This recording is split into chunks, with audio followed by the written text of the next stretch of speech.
A couple years ago, Mercedes-Benz introduced a cute little boxy SUV to their lineup called the GLB. Now, it was roughly the same size as the GLC. However, this was based off of the front-wheel drive A-Class as opposed to the rear drive C-Class, which means it had a little bit more space on the inside with seating for up to 7 and just a nicer, boxier shape to appeal to those who were looking at, let's say, a G-Wagon. Now, of course, like every other manufacturer, Mercedes is going to go all electric, which means they're going to start electrifying some of their internal combustion platforms like this particular model here. This is the 2023 Mercedes-Benz EQB 350. As you guys know, EQ stands for their electrified lineup. All their electric vehicles will have the name EQ followed by a letter to show where it fits in the lineup. And just like the GLB, this plucks out the internal combustion engines and replaces it with a 70 kilowatt hour lithium-ion battery pack and dual motors in 2 specific outputs. This one here is the more powerful version. So as you can see today, I'm actually out here in Denver, Colorado with the 2023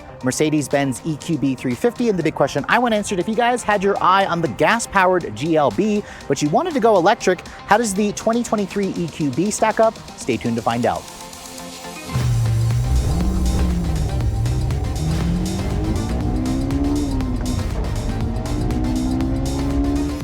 Now, with any other electric vehicle, you guys are probably wanting to know, is there a frunk? But as you can see, there is no frunk because this vehicle is built off of an internal combustion engine. So instead, we can basically see the motors, all the wires, some of the fluids. But let's go ahead and talk about the specific power outputs of the EQB. Now, here in America, Mercedes-Benz will offer the EQB in 2 different power outputs. There's the EQB 300 and then the EQB 350. Both of them will come standard with the company's 4Matic all-wheel drive, which means you have dual electric motors. This one here is the 350, which means it's been tuned to make 288 horsepower and 384 pound-feet of torque. That torque figure is powerful. This actually makes it more powerful versus the gas-powered GLB 35 AMG, which I haven't had a chance to review for you guys. But this specific power output should be good for a lot of people.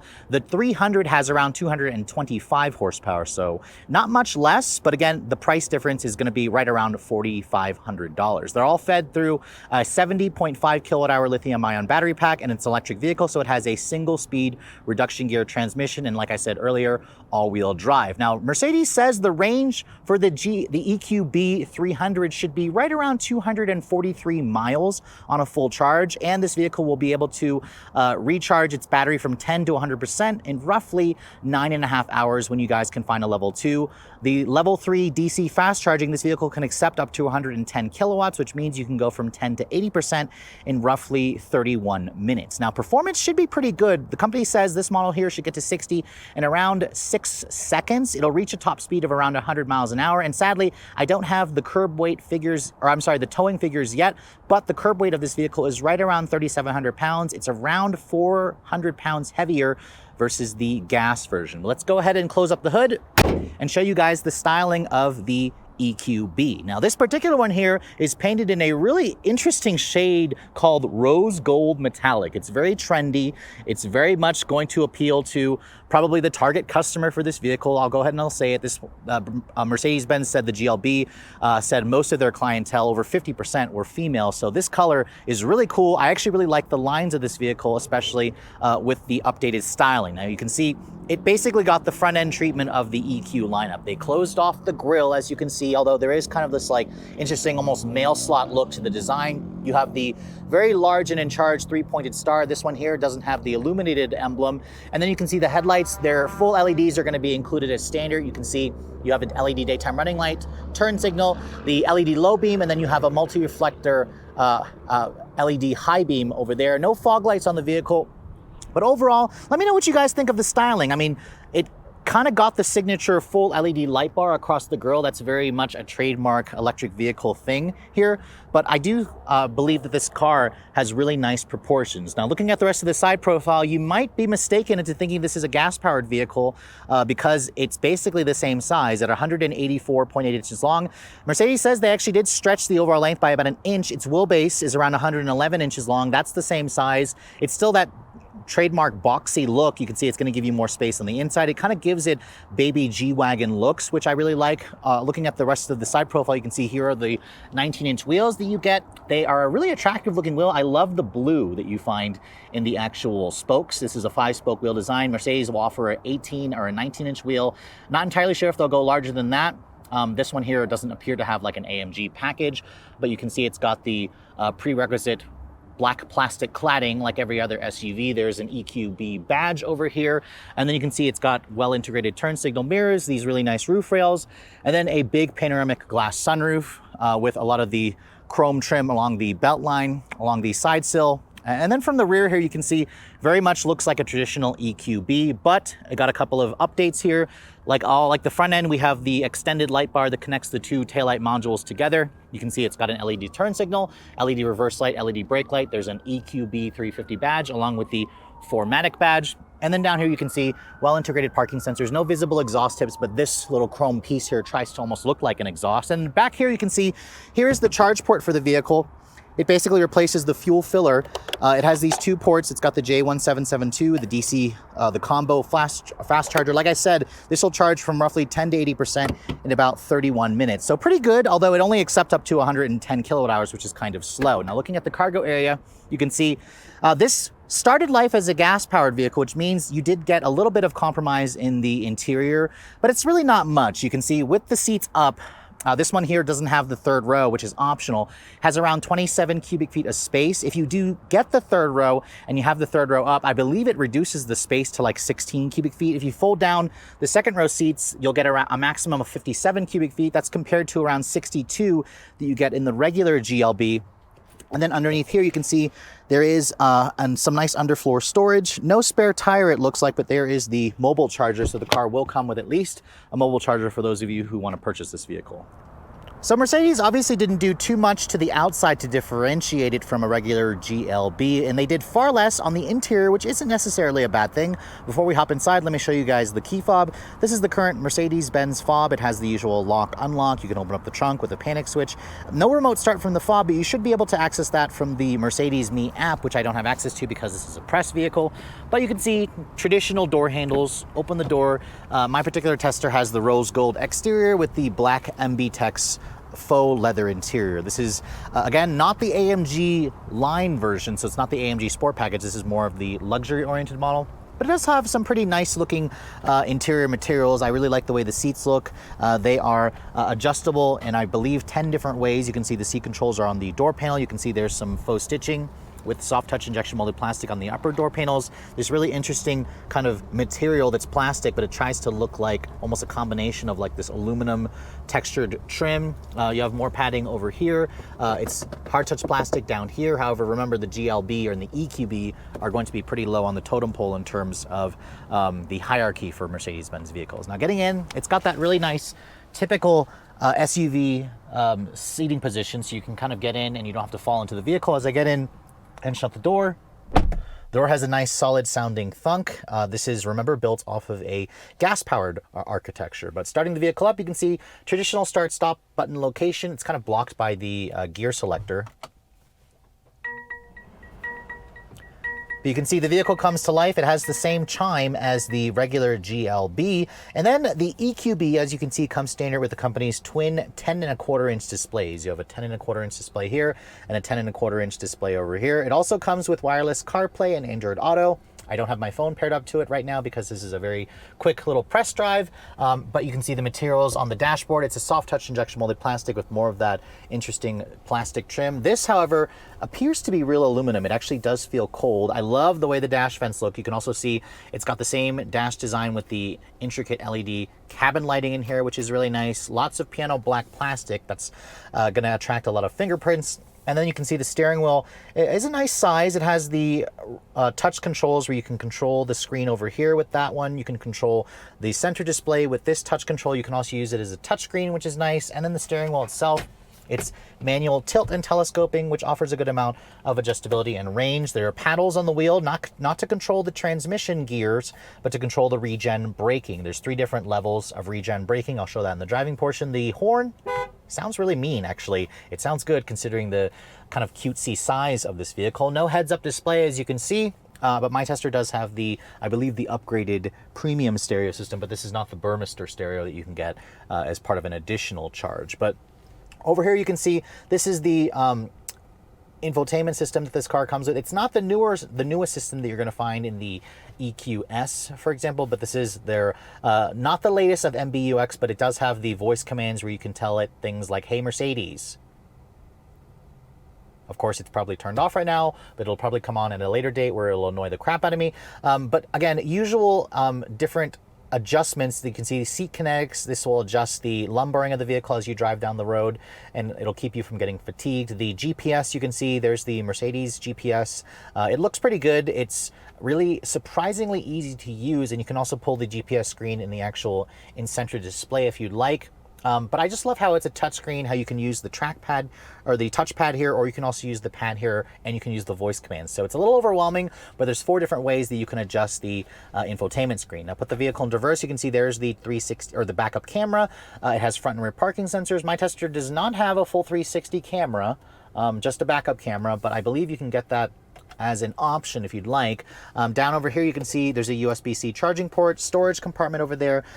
This one here does not have a USB a wireless phone charger over there. You can see dual zone climate control, where you can access the climate menu by pushing that. You can see you can kind of adjust a couple of things there.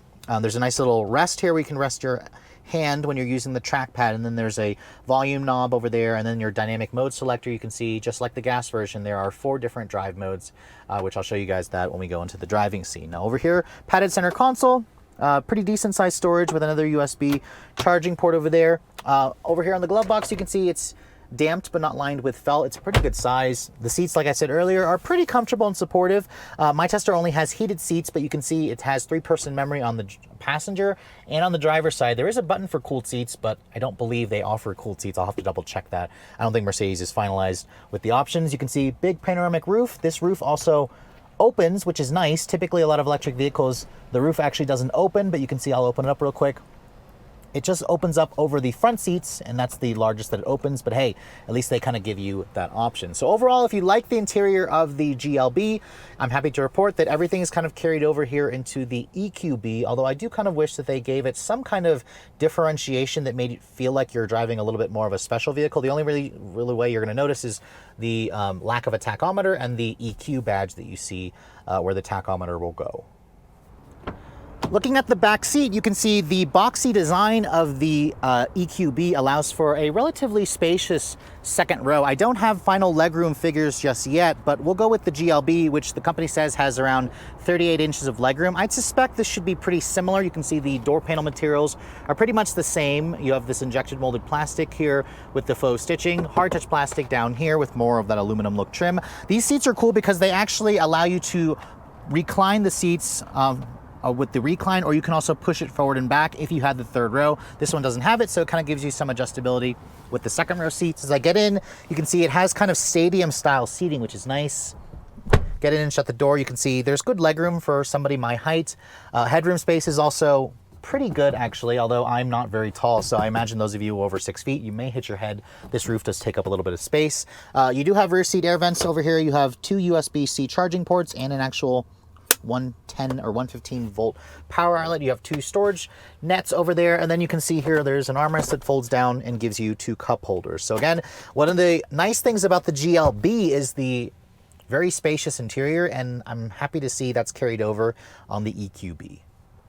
All right, so here we are behind the wheel of the new EQB. I know the naming gets really confusing, but just remember, EQB means this is electric, and the B stands for it's the size of the GLB, which is the gas-powered equivalent. Now, the first thing I do want to test out is the 0 to 60 performance. Mercedes says around 6 seconds. We have nearly a full charge here. Let's see what we can get. Let me go ahead and start it. It's actually spinning the front tires. That's kind of funny, actually, how it's spinning the tires. No launch control, but wow, 0 to 60 in 5.69 seconds. That's actually pretty impressive. I was expecting this car to be faster. The Germans, remember, they tend to be pretty conservative, but I just love how instantaneous the thrust is.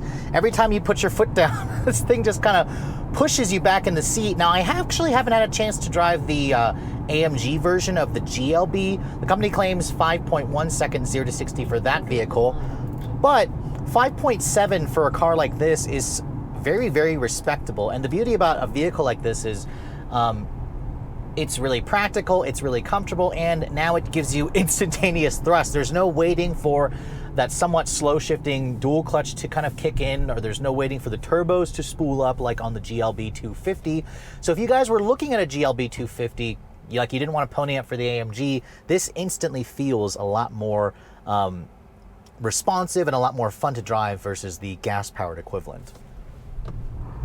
This thing, even though it's all-wheel drive, it literally spins the front tires for grip because we have these relatively skinny, like 215 or 235 width tires. I can't remember right now off the top of my head, but yes, it is kind of hilarious how it's an all-wheel drive car, yet you can literally feel the front tires slipping and trying to, grip the pavement as this thing kind of accelerates forward. Because remember, it has almost 400 pound-feet of torque. This is very, very quick off the line. And to think about the typical GLB buyer who's going to look at this car, it's going to feel so much faster out in the real world because of the instantaneous response. If you've never driven an electric vehicle before and you get into this thing, even though this is now the entry-level version of every Mercedes electric vehicle, this is the least expensive electric vehicle or electric offering they have in America. It is plenty fast. Now, I suspect if you guys downgrade to the 300, I haven't had a chance to drive that yet. I'm going to try to see if I can drive that later on and do a video on that later on. That one will probably take about a second longer, but still, it's going to probably be a 6.5, maybe sub-seconds, like 6.9 second car. That's going to be fast enough for most people, and it's still going to be quicker versus the GLB 250. But what about the rest of the drive? Obviously, I'm going to put the drive mode selector into the comfort setting here. In comfort, I actually noticed that it does throttle back a little bit. It doesn't give you all of the instantaneous power all at once, which this thing has plenty. The steering gets a little bit lighter. The ride quality is really controlled and really comfortable because of the heavy batteries that are kind of weighing down the vehicle. And the ride is just really nice. It's not bumpy. It's very well controlled. It's really well damped. No adaptive dampers on this particular one, I don't believe, and no air suspension on a car like this. But it's just really quiet in here. Now, what you do hear a little bit more of is like road noise. This is a box, so it's kind of not the slipperiest vehicle in terms of aerodynamics, which is why the range of this vehicle is a lot less versus the other Mercedes EQ products because of the smaller battery pack and the fact that see, I told you she came on when I don't need her right now. Earlier during the interior scene, she wasn't responding to when I was asking for the Mercedes voice commands. But just kind of driving this vehicle in day-to-day driving. On the highway, it has plenty of thrust.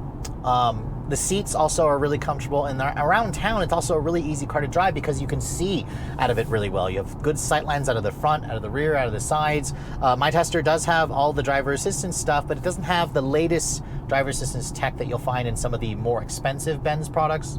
But still, I like what the EQ, or I like what the GLB was as an entire package. Think of it as just a smaller version of, they're bigger SUVs, but you don't really feel like you're driving a cramped vehicle. The GLA and the CLA just feel cramped on the inside. This car, however, just feels roomy. It has all this power to kind of squirt around people, and that's kind of the beauty about these electric cars is you can get around people in a pinch, and with this diminutive size of this model here, it's really easy to drive and really easy to drive quickly. This car just kind of makes you feel like you're driving something safe, something really planted, something secure. And right now it's showing around 206 miles of battery left. It started out this drive with 235. I've gone around 13 miles. So again, I'm gonna have to do a full range test of this car when I get one for a full week to see what we can actually get in the real world. But overall, I'm pretty pleased with with how the GLB drives. It's just a really nice driving car that I think a lot of people are going to appreciate, especially if you're looking at the gas version. So when I first had a chance to drive the GLB, I was actually really impressed with that vehicle, and I especially liked it compared to something like the A-Class, the CLA, or the GLA. It was just a much better looking vehicle. It was more practical, so it's no surprise to me that after spending a couple hours driving the EQB, this basically has everything that I like about the GLB, but it's just been electrified. As you guys saw, it has quicker, instantaneous acceleration. The range, I'll have to test it when I get this vehicle for a full week, but it was showing around 235 miles on a full charge. charge, so a little bit less versus what the EPA says, but that was probably the rating for the EQB 300. I suspect this one's probably going to be EPA rated around 300 miles or so. When I had an EQS for a full week, that did actually better versus the EPA's claims, so I'm expecting the EQB to do roughly the same. It definitely drives and rides better versus the gas-powered model because of the heavy battery pack that's lowering the center of gravity. It has a smoother ride, it has better, more controlled handling. It's not the sportiest SUV still, but it's just really comfortable and it's just really damn quiet. And I think a lot of buyers are going to appreciate that. That's the whole purpose of going electric, is all of them start to feel supremely luxurious because of how quiet and how smooth they are, and the EQB 350 is certainly no exception to that. Now, obviously, if you guys actually need to use the third row for adults, Mercedes actually only recommends that people under 5'4" sits in the third row. So I'm 5'7". Apparently I'm too tall to sit into the third row. So it's going to be limited obviously for kids, but the fact that this offers a third row makes it one of the least expensive and smallest electric SUVs out there to get a third row. Really only something like the Tesla Model Y also offers a third row that's roughly in this size category. And remember, the EQB is actually a little bit smaller. Now, speaking of which, if you guys are looking to get your hands on this vehicle, they are rolling into Mercedes showrooms right now here in America, and they have a starting price of around $54,500 for the base EQB 300 that comes standard with 4Matic all-wheel drive. Now, final pricing hasn't been finalized just yet, but this model here, the EQB 350, starts at around $58,000, I'm sorry. So it's around $4,000 more expensive. And if you're also going to compare it to the gas-powered version, Mercedes charges around a $15,000 premium for this car, which 15 grand's a lot of money. I wasn't expecting them to charge that much. I was expecting them to charge around $10,000. Sadly, I don't believe this model will qualify for the $7,500 federal tax credit now that the new laws are implemented, because it is currently not built in North America. The only electric vehicle that Mercedes says is going to be built in America will apparently be the EQS SUV. So it'll only be a matter of time, of course, before the company decides to move production, which in turn, if this does qualify for that tax credit, it will again make the price difference between a gas model and the electric version to be right around $7,500. But until then, this model here is going to come in at around $60,000, and 60 grand is actually not that bad if you look at the competition. Something like the Tesla Model Y still starts at around $65,000, 70 grand for the performance version. A Ford Mustang Mach-E is also around the same price, but you have to keep in mind that the GLB or the EQB is a little bit smaller, but it is bigger versus something like the Volvo XC40 Recharge. It's about 10 inches larger, and it's just a really interesting vehicle. So if you like the GLB and you want to go electric, you should definitely be putting this at the very top of your list. But with all that said, hope you guys have enjoyed my full overview on the 2023 Mercedes-Benz EQB 350. If you're also looking to see the latest cars I'm testing, be sure to follow me on Instagram at Redline_reviews, like us on Facebook, and as always, guys, please keep subscribing to the Redline Reviews YouTube channel for all the latest reviews. Thank you so much for watching. I'll catch you all in the next video.